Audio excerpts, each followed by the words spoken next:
The final slap, episode 1. We've been waiting for this a long time. Season 2, road to the title. Muniz versus KO Chris Thomas. Boys, what's going on? How jacked are you guys? Let's go. After this season 1 finished, Corey, I know you and I ding too. We've been waiting for another season to get to know some new strikers, see some new talent. Power Slap 6 slated for February 9th. As we know, KO Chris and Manny confirmed title match. Let's see what kind of dogs these two dudes are training. Man, like Dane always says, these types of situations, you put all these guys in a house together and you take away their electronics, you give them a lot of alcohol and food. It is a pressure cooker. Have you guys seen that promo, man? I am so excited. I can't even put it into words. Yeah, I mean, seeing the episode, seeing what has taken place. We've got 28 fighters going international. Can it get any bigger than this? I mean, look at last January. We're talking now, 11 months ago. It all seems so simplistic, so basic. Now we've got the metrics. We've got the slap scores. Now this is turning more into a real sport. We're seeing it come in. We've got 5 weight categories being represented this time. We've got 12 matches in round 1. We've seen Dana gave some guys the bye. We got 4 of them on to round 2. We know it's going to be a bracket style event. Let's talk about it because I think you knew it, Ding. That's the tough house, isn't it? Yeah, it sure is, man. I identified it by that dartboard we saw early in the scenes. Notorious Conor McGregor. He was hanging out with his guys right in front of that dartboard during the last season of Tough. Jeeves, what is it about reality TV that brings the insanity out of what would be a normal human being? Well, I think humans just like a show. Like let's take it back from the gladiator days till now. We love seeing a show of organized violence. It's something that we're all drawn to. And Pilgrim Media, they've built an empire doing all these toughs over these years, and they've translated all that experience over to Road to the Title. So we're getting amazing storylines, fireworks like we've never seen before, and just a great show where the modern fan base of Power Slap can get used to some new guys, and we start building some household names. Yeah, absolutely. One of the guys that was front and center, obviously Chris Thomas, and Slap Jesus, infamous now, from Road to the Title, season 1, Chris coming back into the match. Let's talk about that a little bit. Chris and Manny are going to finish this thing off, in a traditional tough style. How exciting is that going to be for him? And I mean, like when you look at it, this is doing Chris really, really well right now. Yeah. I mean, I am super impressed the way that he is communicating to his team, the way that he's teaching his team, and the way that he is really getting, his team around him. So I'm really excited to see how Chris progresses for his personal development and what it does for his stock. Yeah, man, I'm going to echo that a little bit. The show's already working. I'm already falling in love with KO Chris. He's been a little bit absent from the Power Slap number events, and so we haven't really seen much from him. And our experiences are that Road to the Title season 1. But seeing him on season 2, I remarked to you guys when we were watching it that what a different Chris. Like I love this for Chris. Like you said, he seems to be a great coach. He's helping his guys. And to see him in this element, he's already growing on me. So the show's working.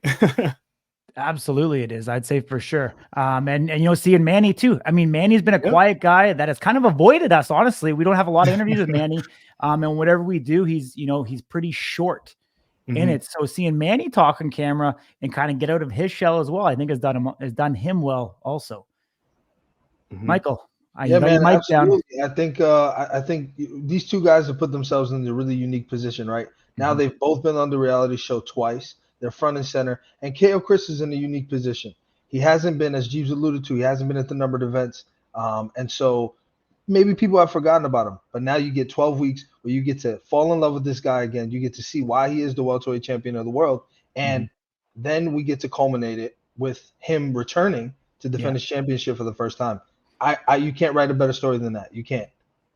I totally agree with you on that. We're able to see a little bit more training footage of some of the guys, we've seen in the preview. We got to see some headshots, we've seen different things coming, but, we're able to see, them actually slapping now, seeing some more guys, my boy who I've been touting, if you watch the preview show, Logan Greenhalgh looking deadly with Coach K.O. Chris holding that mid up there. So you're going to see the guys. Anyone else stand out to you that you're seeing, whether it be from them talking, their mentality, their outlook, their backstory, or for them physically actually traded? I'm going to start with you, Dig. Anyone standing out? Oh man, dude, the sumo wrestlers. You got Makini Manu, and you've got my buddy, the sumo slapper as they call him, the cowboy. Man, those guys are massive. They're big.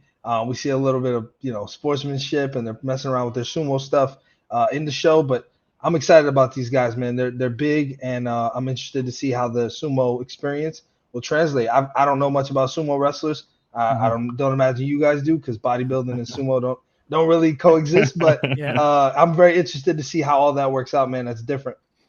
Awesome. Big G's, how about you? Yeah, man, I'm gonna talk about one group and then one individual. So let's talk about the first individual. Like you said, Corey, there is a lot of international talent coming up. Dana and Frank and Eric have been super stoked about this. We have Cosmo, the Russian, from the very famous. If you want to say, like, when you talk about power slap, you talk anybody slap and they've seen it virally, it's this guy's face that we've been seeing. So it's really cool to see him now on a regulated stage, on a much higher platform. Maybe like the world's going to see this. And secondly, who I'm really excited for, one of the strikers, TJ Thomas, he's got a couple guys in here from his training camp. We have Garrett and Colton, and both of these dudes look like some killers. And I know the training that they've been doing with the OG like TJ could possibly propel them to do really well in this show. So I'm really stoked to see those three guys. Awesome, man. Well, you know what?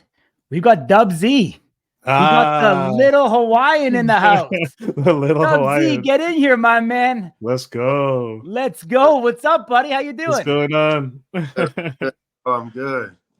The smallest Hawaiian on the card. I know, my man.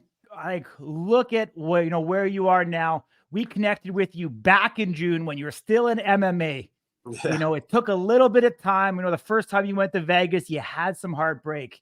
But now coming into this, man, how exciting is it to be in that house, be part of the entire process here at Power Slap?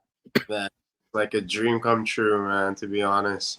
I don't even have words of what I could, just so much gratitude, Yeah, I just can't wait for everybody to see the show, man. It's gonna be epic.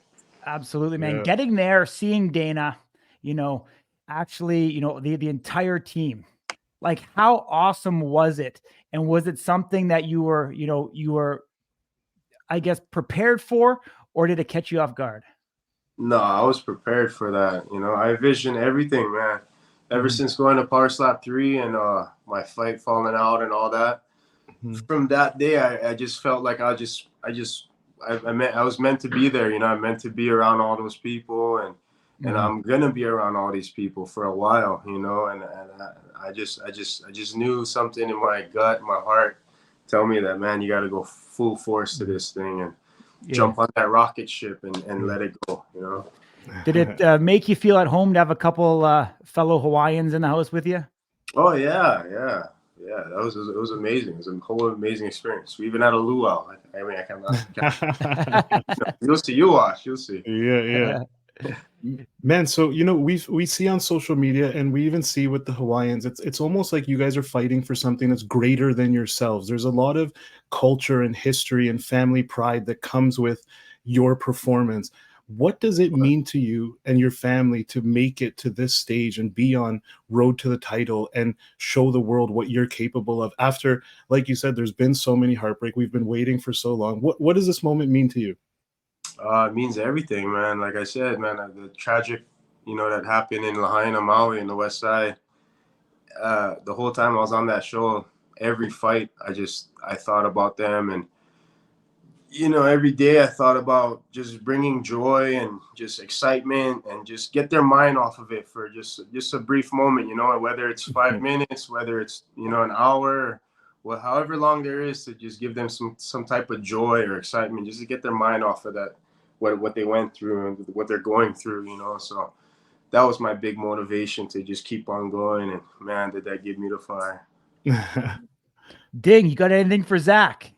Zach, what's up, my man? Yeah, man, I'm very interested. So you're the smallest Hawaiian that we've seen to date. You're very popular, obviously, as I think most of the Hawaiian guys are.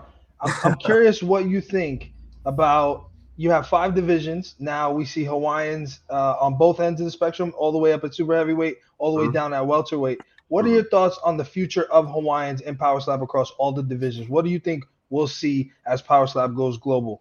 Oh man, I think you're gonna see a lot more Hawaiians, because Hawaiians been slapping since I can remember, since I was a kid, and talk about super heavyweights that you guys don't even know about yet. There's a bunch of them on the islands, like every single island. I could just think 5 big huge guys on every single island pretty much, and those guys haven't even been found yet. And then there's guys like me, there's the little Hawaiians that bang too, So I'm sure that, I think they might do a Hawaii card. Who knows? We'll see. I hope they do, because I'll give opportunity to some of the guys here.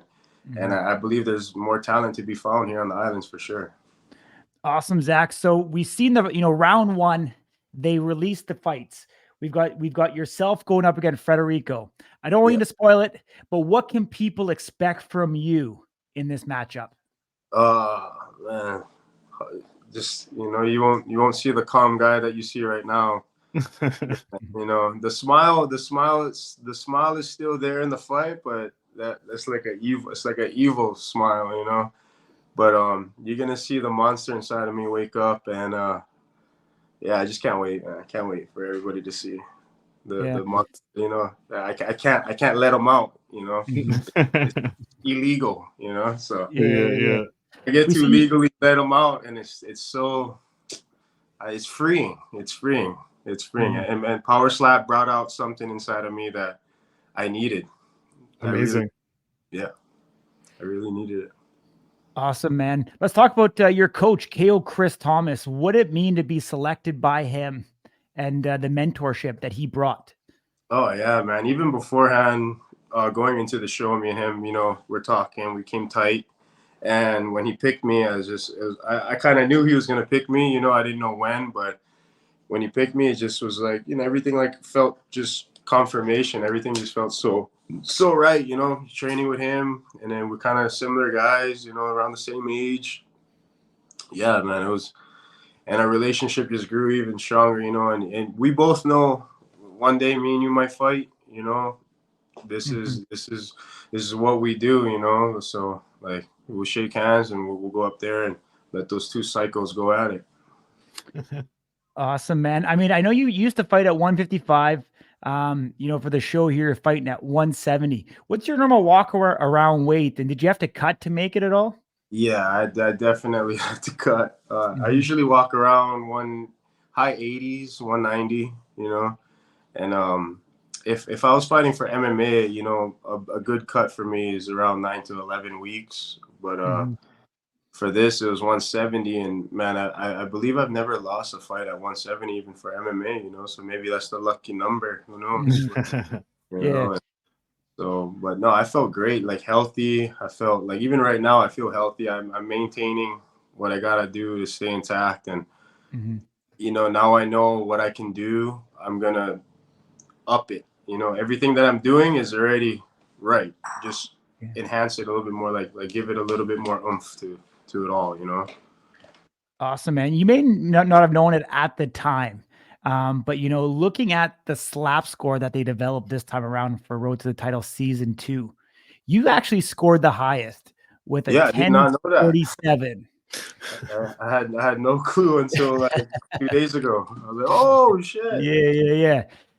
Pretty exciting, man. What does it mean to see your face, being the favorite handicapped on Stat Hero going into a fantasy slap league? Sean Strickland's the fucking champion, and Zach Zayn is the highest rated fantasy guy in fantasy slap. 2023. Could we be living in any better time in history? That's crazy. Bro, my number 1 pick for fantasy season 2 is Zach Zayn. So I'll say it again. If you guys are listening, spend the fantasy points on Zach Zayn.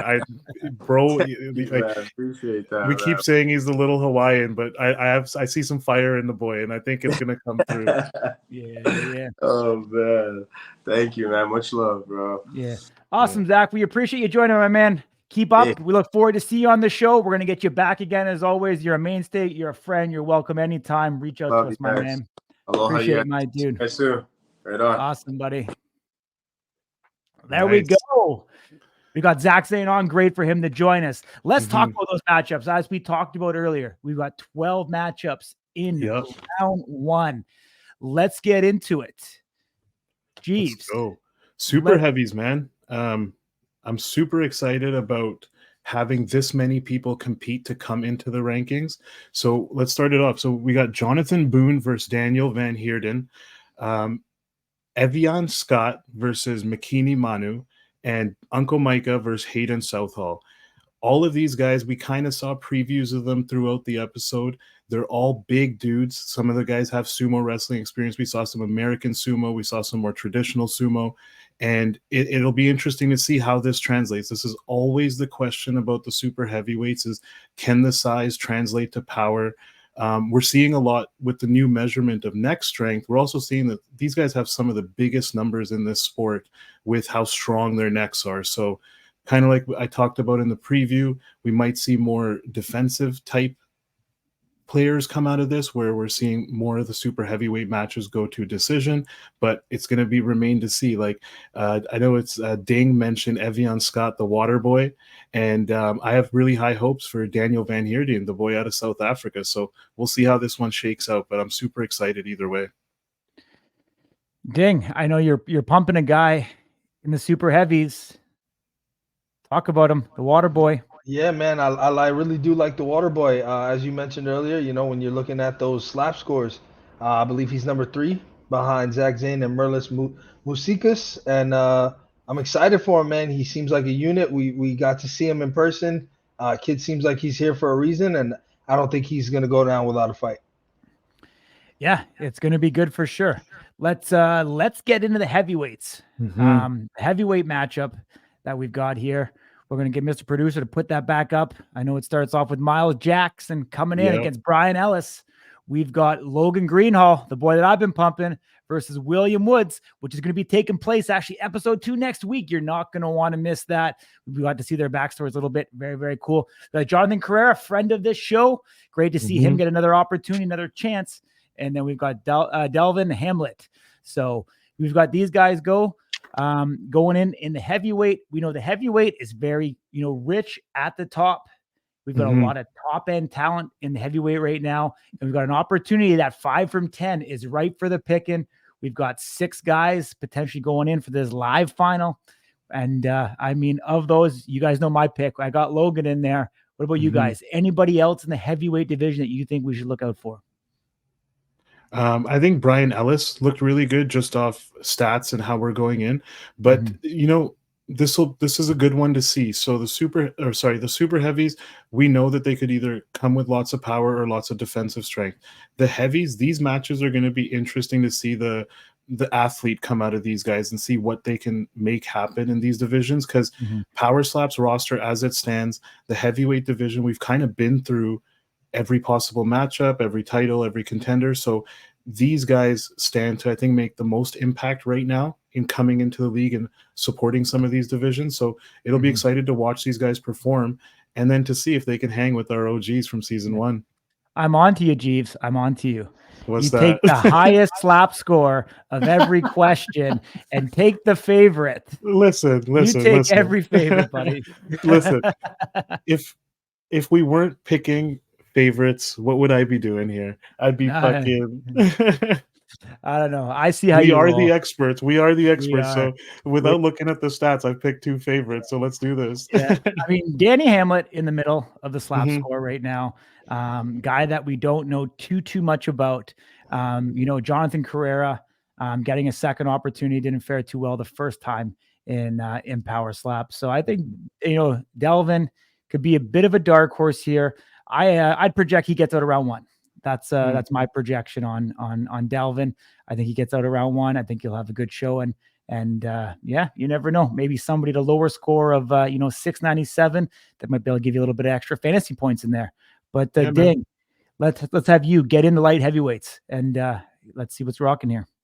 Yeah, man, in the light heavyweight, we've got the experienced guys going against each other. You got Ryan Slap Joker Wallace facing off against our buddy Komsa, who Jeeves alluded to earlier, is the viral guy with the exploding face because he was being hit so many times. And then we've got Garrett Blakesslee versus Ronald Staton. That sounds familiar, and it's because we got to see those guys fight.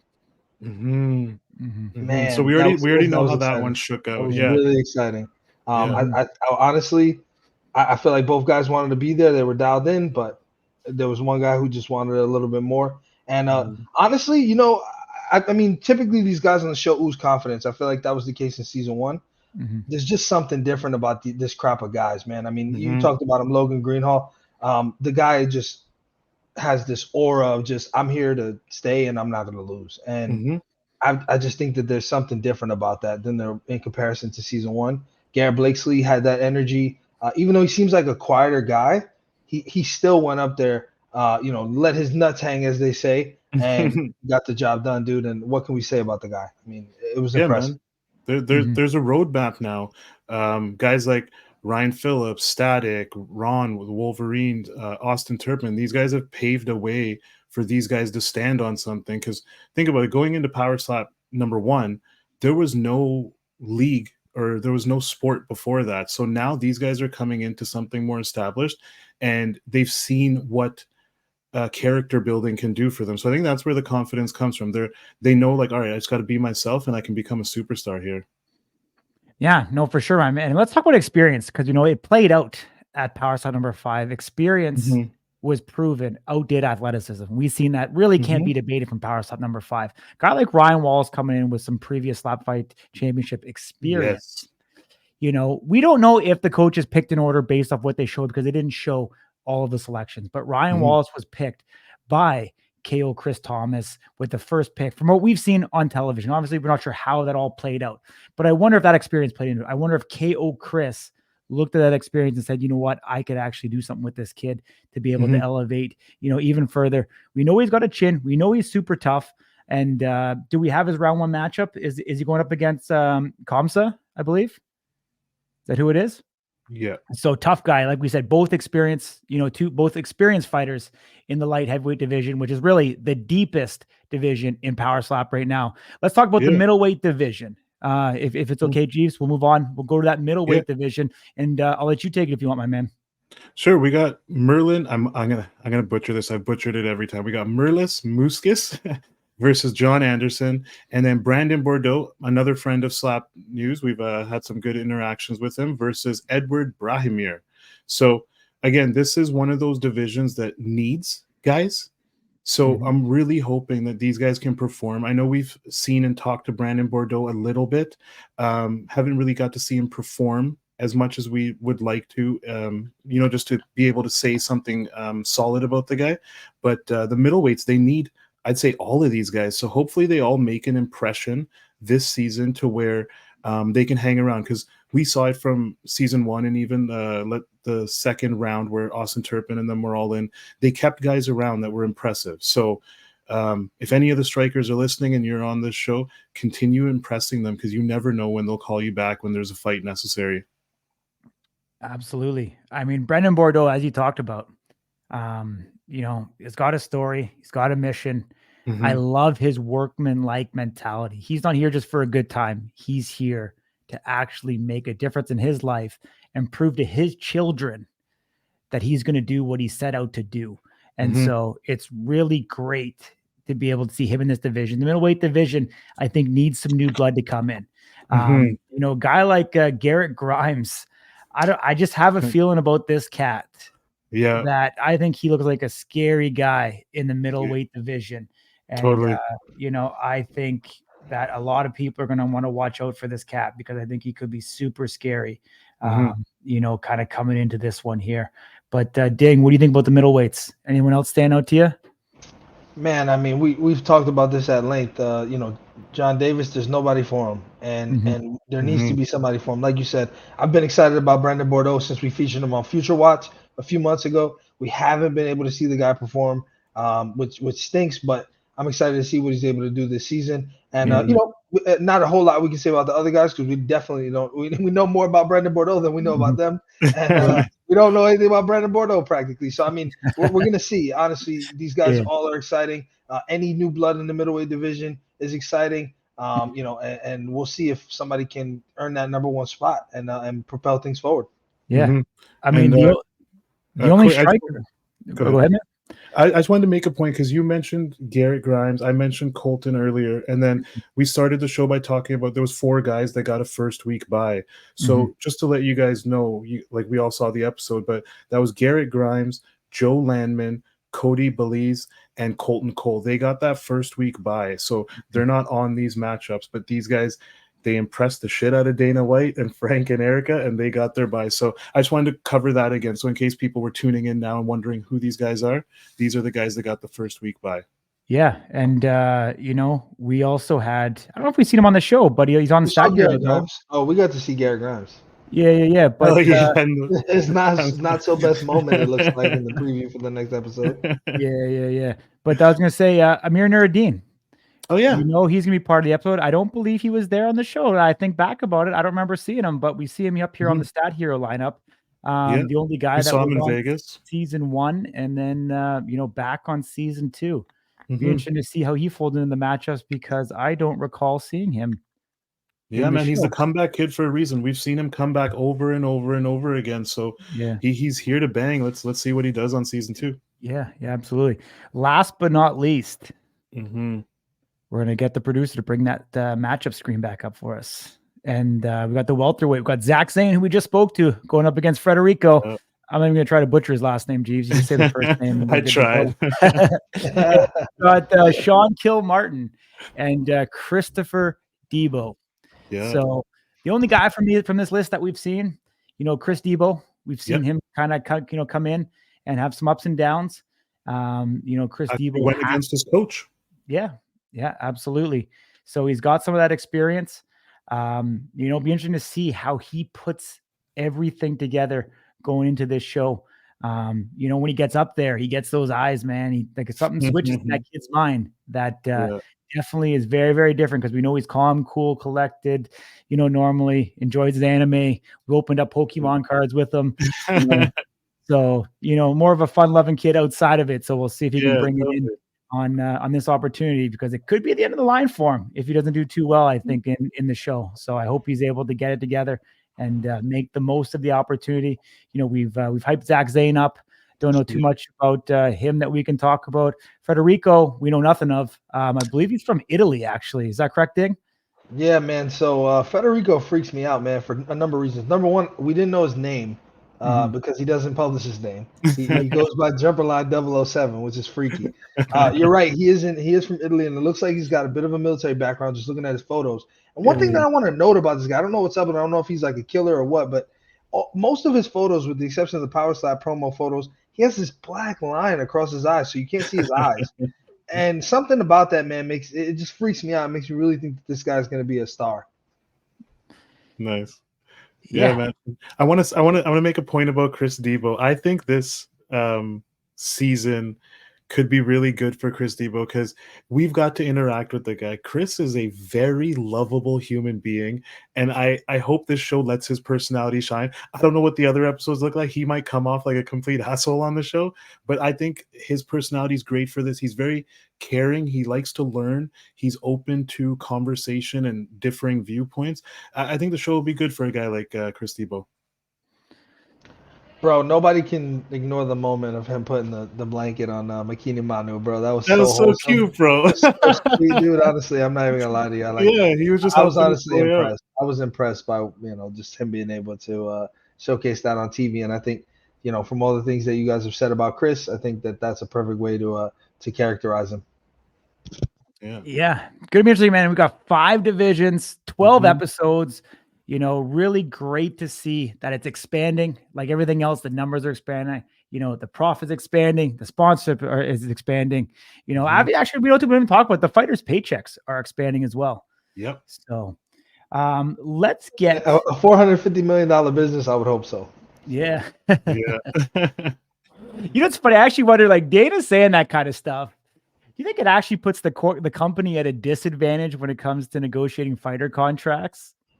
Because now you're actually letting it be known what your profits or your potential valuations are, which would be based off of revenue, which would be an X multiple of revenue. So I think in a lot of ways, you might be putting the company at a disadvantage of letting people know actually what it is. But I guess, you know what, as a TKO group, they are publicly traded. So that information would come out in their quarterly and annual reports anyways. So maybe it's not a secret.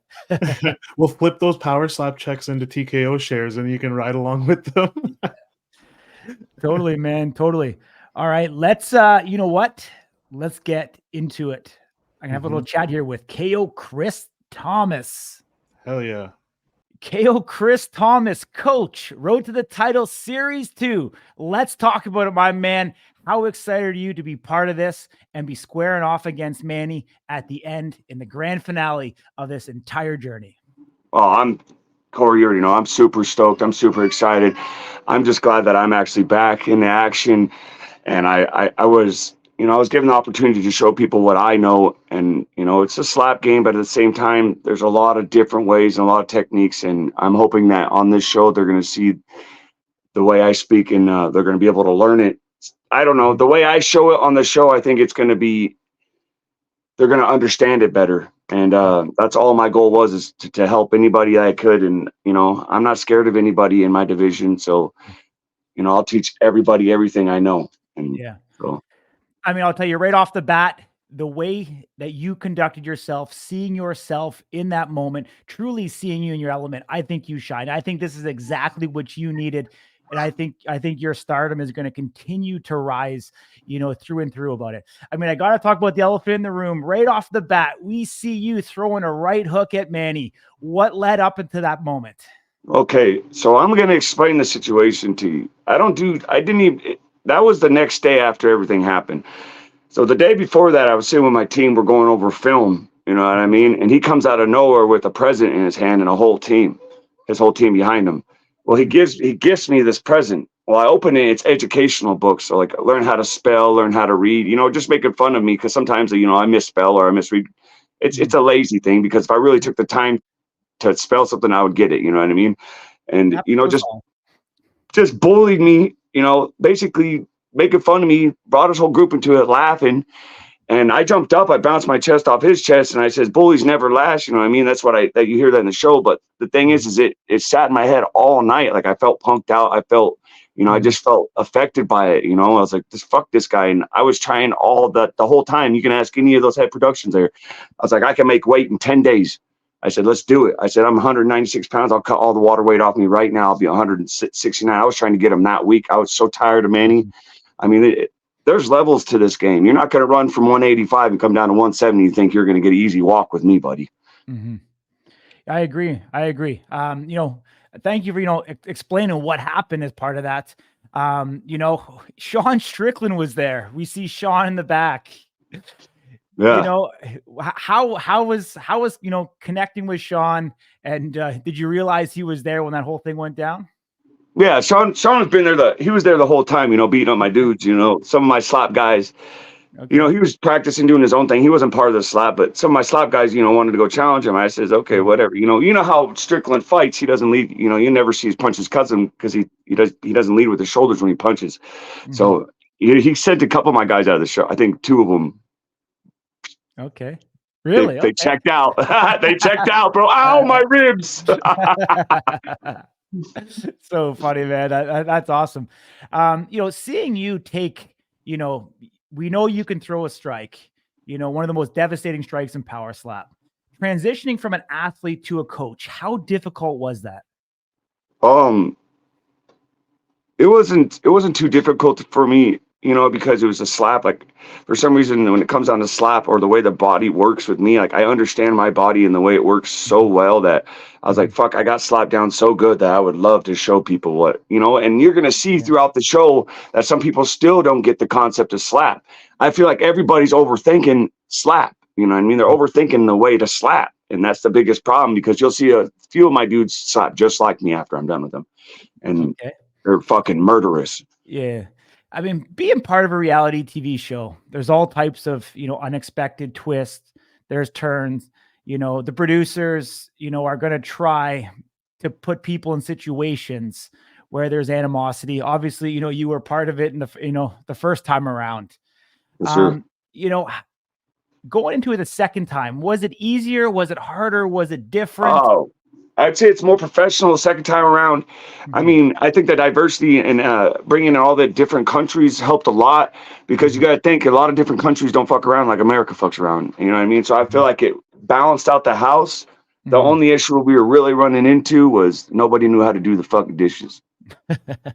Hilarious. So I know in season 1 we didn't allow that shit to happen. It was like the prison yard there. You fucking did the dishes or you got yelled at. There they fucking piled up and they had to hire maids.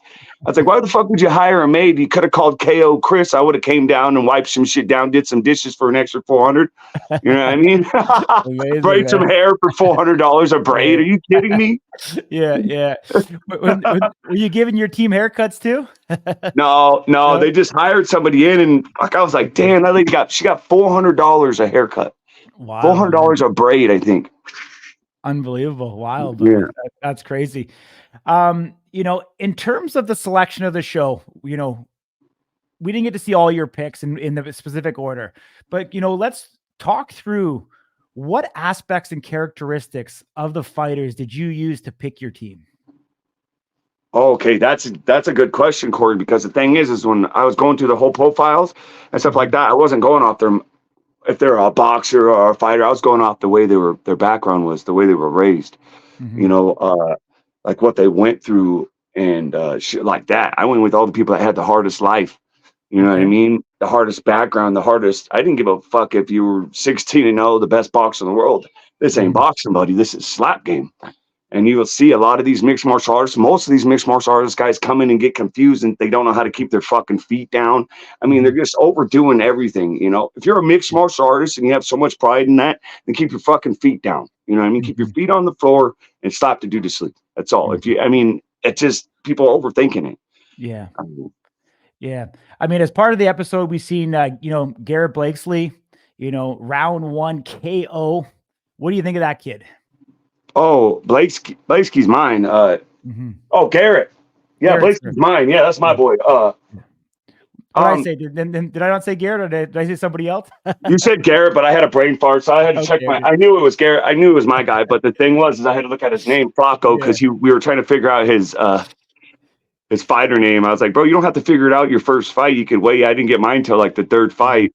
Yeah.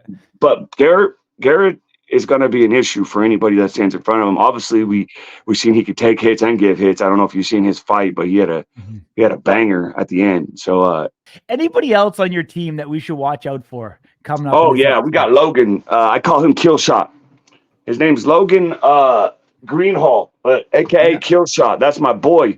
I mean, he's like 22 or 20 years old, dude, but 240 pounds. I actually just got done recovering from my neck. It took me about 3.5 weeks to recover. The motherfucker choked me out and cracked my neck from the top all the way to the bottom of my back, bro. So and I was walking around the end of the show like this. Fucker had to tear the ligaments in my neck. I know he did. It was the most pain I ever felt in my life.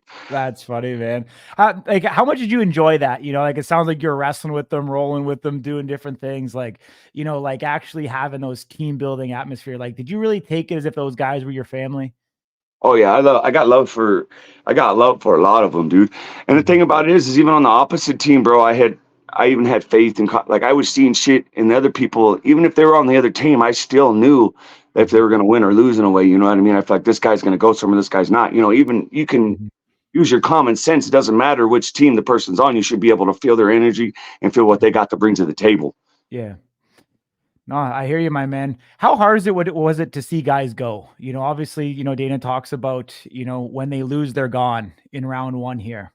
It was all right for me because, once you're gone, you go back to your family, you go back to your happiness. You know what I mean? Yeah. I know losing sucks. Just like I told some of my guys that get knocked out or knocked down, or they lost. I says, I know it sucks, bro. I mean, I'm not 5-0, but I've lost in my life, bro. I know what the feeling of loss feels like. MMA fighting, I've lost MMA fights too, being choked out or knocked down. You know what I mean?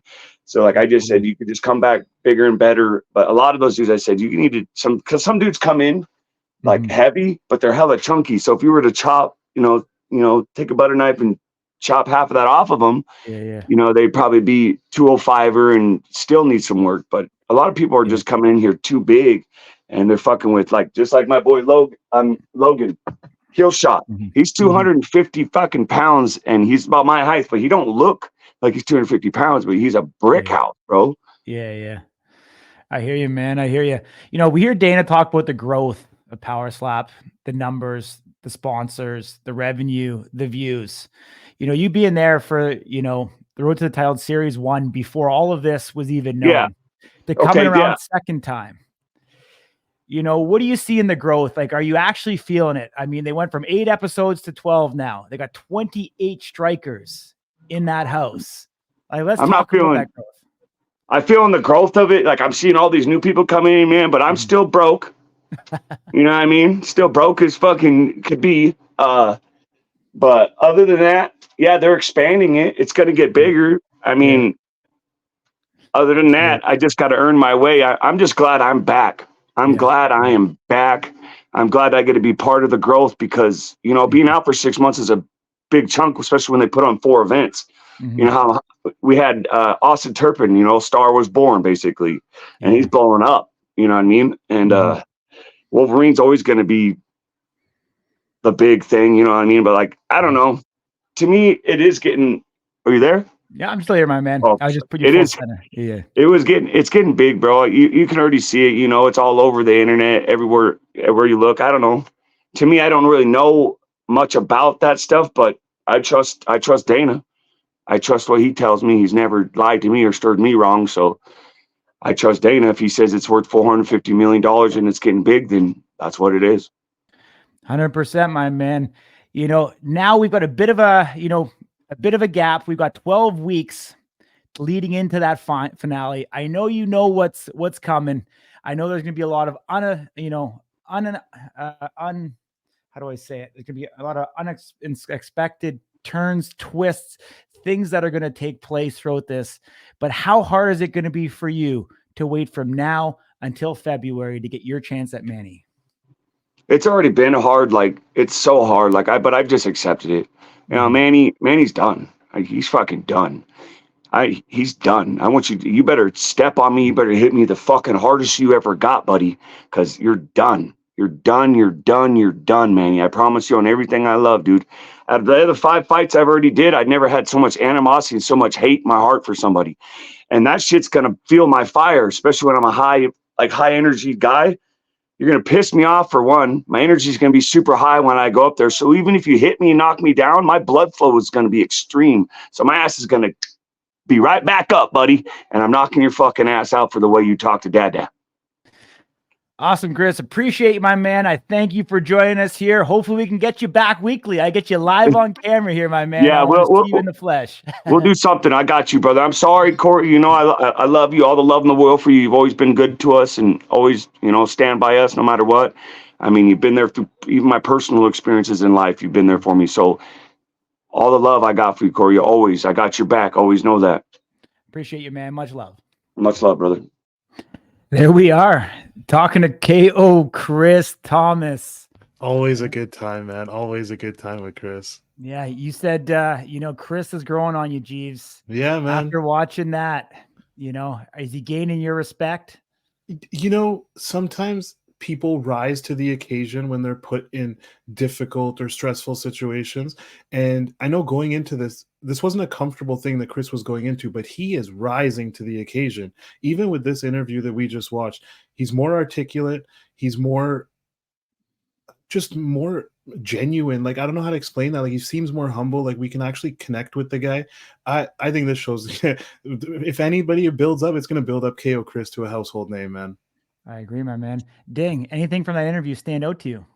Well, if KO Chris wins his championship in Power Slap 6, he's up for contract renegotiation.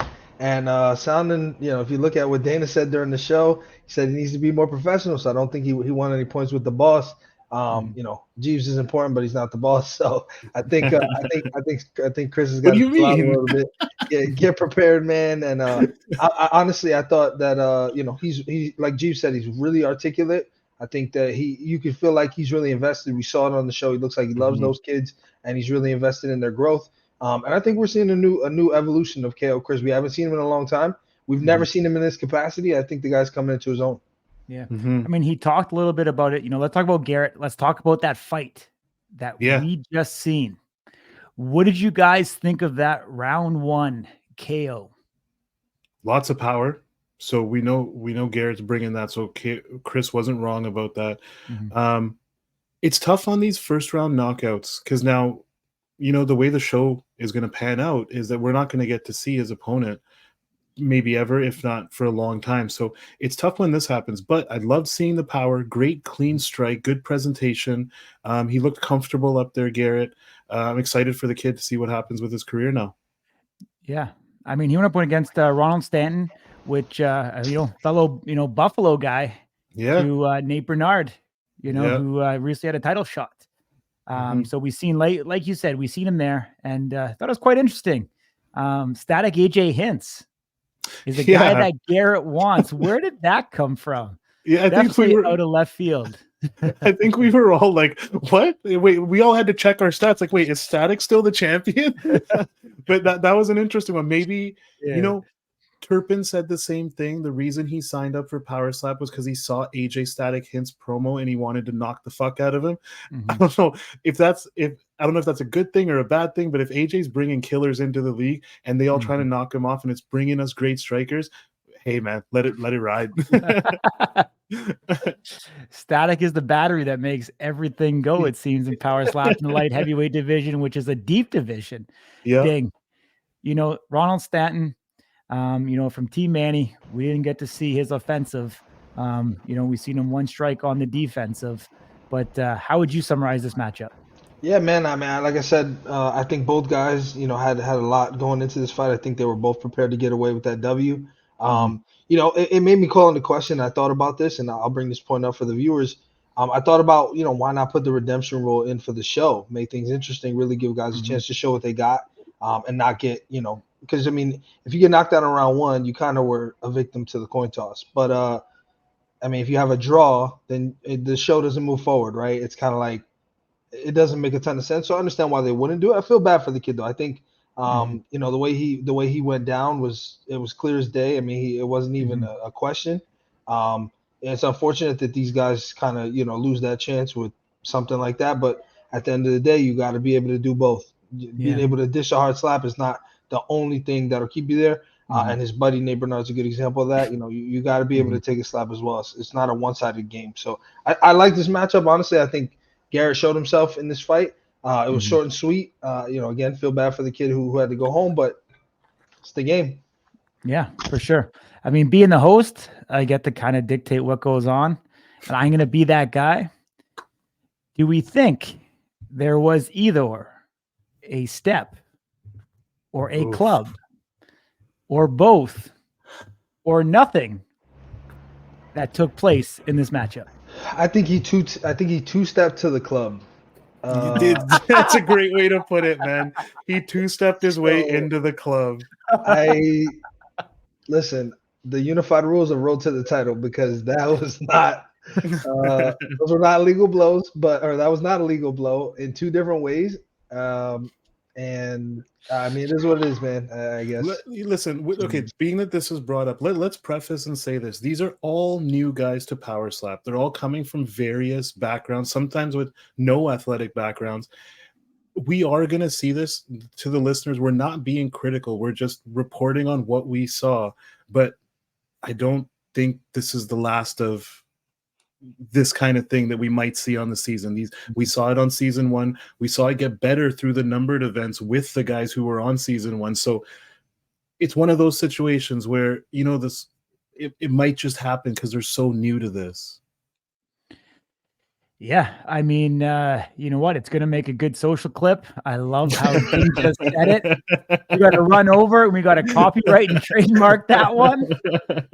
The refs Two-stepped into the club. Dude, anything beats Joe Scott fucking coming from Timbuktu and like practically jumping in the air, bro. It's, I mean, season 1. I mean, come on, dude. Like, I just think, at the end of the day, I think in a lot of ways it's inevitable, like you boys said, especially these guys who haven't been training for it. If you're the guy that lays down, then you're gonna protest. But like I said, that chin is just as important. We've seen people get the shit slapped out of them with clubs and all types of fouls, and they still stay there standing. So this is a game of attrition, and unfortunately, he didn't make it past round 1. Corey, how many times have we done this on a Monday after football Sunday, after our bets have all bombed, where we're like, man, this should have been this should have been this. Exactly. This is just a fan in us. Yeah, I mean, that's gonna be Garrett's first time ever slapping somebody. That's a lot to get under those lights, get up there. Your first slap ever actually hitting somebody in a competition. That's a lot to ask for these guys. I think if you played it back Series 1 with today's rule set. Oh, you want to know how many fouls be in that show? Probably 75% of the slaps. We didn't know we were looking at, as Dana said, we didn't know we were looking at fouls back then. But as the rule set has evolved, but it also makes me question why it wasn't called in this particular instance. So I don't know. I mean, it's interesting to see. Obviously, the knowledge, it's easier for us to watch it back. We've seen even on the show, we've seen Manny and we've seen Chris talk about some of the rule change. We knew there were some adaptations and changes to the actual stepping rule, where there's supposed to be no movement, no lifting of the heel before the strike, where after the strike makes contact, you're able to have a slight heel movement. So we'll see. I mean, it was the first time some of this new rule set's happening, but I mean, we'll see. Looks like at this point, Ronald's going home and Garrett's going to continue on the contest. And, in your stat hero lineup, I think you want to get him in there somewhere because it'll definitely be a good pick. You get some points right off the bat. So I'd suggest you throw him into your lineup. Let's swing. I mean, we're running long here. So let's get into next week's actual fight. They dropped that teaser. Here it is. We've got Logan Greenhalgh going up against William Woods. What do we know in this one? I mean, I've been touting Logan this entire time. If he fails, I'm going to look like a fool, but I am going to live and die by the sword of this heavyweight. Well, listen, the coach KO Chris, he co-signed you on that. He did give us a little bit of an insight into the guy that Logan is. We don't know too much about William. This is the beauty of the show, is we're going into this almost just as blind as some of the viewers watching this are. So like I said, with Woods, we don't really know much. Logan, we've heard he's a killer. It'd be great to get Emmanuel on. If you're listening, bro, we'd love to hear some insights to get you on for next episode. But as it stands, this is just what it is. We've heard Logan's a killer. Corey's been just pining. Like he's like, since we saw the stat hero lineup, Corey picked Logan right out of the bunch. So it'll be interesting to see how this one shakes out next week. If we know anything about Pilgrim Media, Dana White, the whole shebang, it's going to be a banger. It's not going to be a lame match. That's for sure. I mean, two guys very, equally matched. We've got neck force for Logan at 399.5, and then we've got a 394 for William. And then the human force, we've got 29,000-ish for Logan and a 24,000 for William. So slight advantage going to Logan in this one. And let's see, man. I think it's always going to evolve here. And I've put a lot of smoke. So Logan, if you're watching, my man, do not let me down. I don't want to be made to look like a fool. If you're watching Slap News, if you're not watching Slap News, we've got a bigger problem. But if you're watching, let's go, my dude. Let's go. That's all awesome. right, boys. All right, boys. Let's wrap it up. I mean, we're getting here. We're going on long. I think this was an amazing first episode. Glad to be able to get it going. We're going to bring you back. We've got the fantasy show, Stat Hero, coming out Mondays. Wednesdays, we're doing this show that we talked about, the final slap. Fridays, we are going to be talking to the fighters. We are going to be breaking down the matches that you see. So like I always say, we are revolutionizing the slap fighting game. We are the hardest working motherfuckers in the business. and we keep on innovating and we keep on bringing you guys original content. We love everybody that listens, everybody that watches our stuff. If you're not doing so, hit that subscribe button on YouTube, turn on those notification bells so you can get alerts when we release new content. And if you want to see anything from us on future episodes, let us know in the comments section below. I'm signing off, my man, Corey Swergos. In the middle, we got Big Jeeves. We've got Ding on the right. And we got Mr. Ray D, the producer, hitting the ones and twos and making all this happen for us. Much love. We'll see you back next week.